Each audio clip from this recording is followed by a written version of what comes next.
नमस्कार.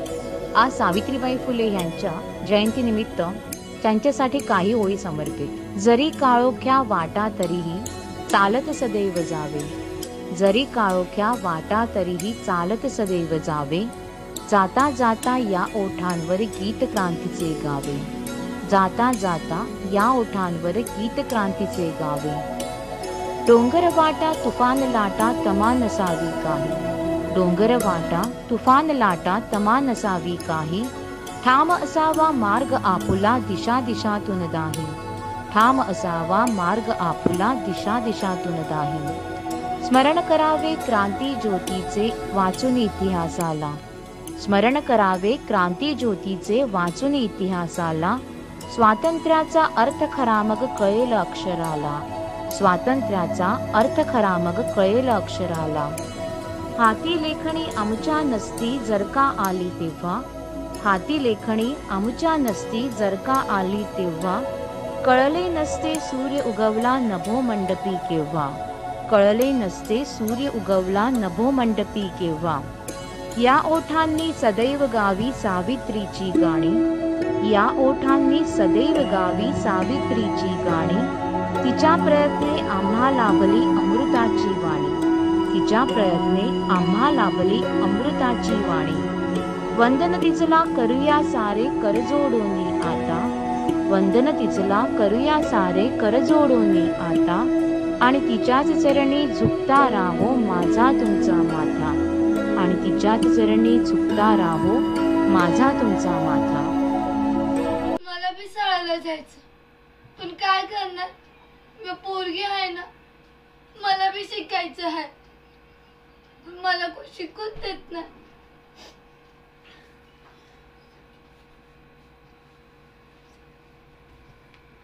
अगं चिंगे, काय झालं, अनाशी रडायलीस काय? मला बी शाळेला जायचं, पण मी पोरगी आहे ना, म्हणून मला कोण शाळेला धाडत नाही. तुम्ही त्याच ना, अहो त्या पहिल्या महिला शिक्षिका सावित्री ज्योतिबा फुले ना, बरोबर ना? अगं होय, मीच ती सावित्री फुले. अगं शिकून लय मोठी हो, हातात पाळण्याची दोरी नाही तर हातात लेखणी असायला हवी तुझ्या. अगं तू देशाचं भविष्य आहेस, तू शिकली नाही तर मग देश उज्ज्वल कोण करणार? अगं पोरगी असली म्हणून काय झालं, दुनिया काय बी बोलेल बघ, पण तू शिक. अगं शिकून लय मोठी हो. तुमचं बी बरोबर आहे, पण लोक मला सगळ्यात नग शिकू बोलतात. मला बी शिकायचं आहे, तुमच्यासारखं बनायचं आहे. अगं शिकून लय मोठी हो. हे लोक काय बी बोलते, पण यांच्याकडं लक्ष देऊ नगच बघ.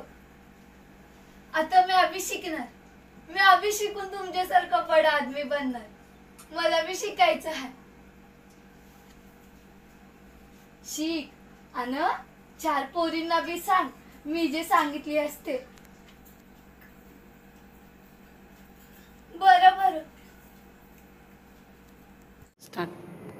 3 जनवरी का दिन महान समाज सेविका और नारी शिक्षा के उद्धारक सावित्रीबाई फुले जी का जन्मदिवस है, और यह दिवस हम सभी लड़कियों और महिलाओं के लिए पावन दिवस है, क्योंकि अगर सावित्रीबाई जी ने इतनी यातनाएं झेलकर नारी जगत को शिक्षा प्राप्त न करवा पाती तो आज के युग की नारी इतनी सम्मानित जीवन न जी पाती। इसलिए इस पावन सुंदर दिन में इतना ही कहना चाहूंगी, चौका बर्तन से बहुत जरूरी है पढ़ाई। क्या तुम्हें मेरी बात समझ में आई?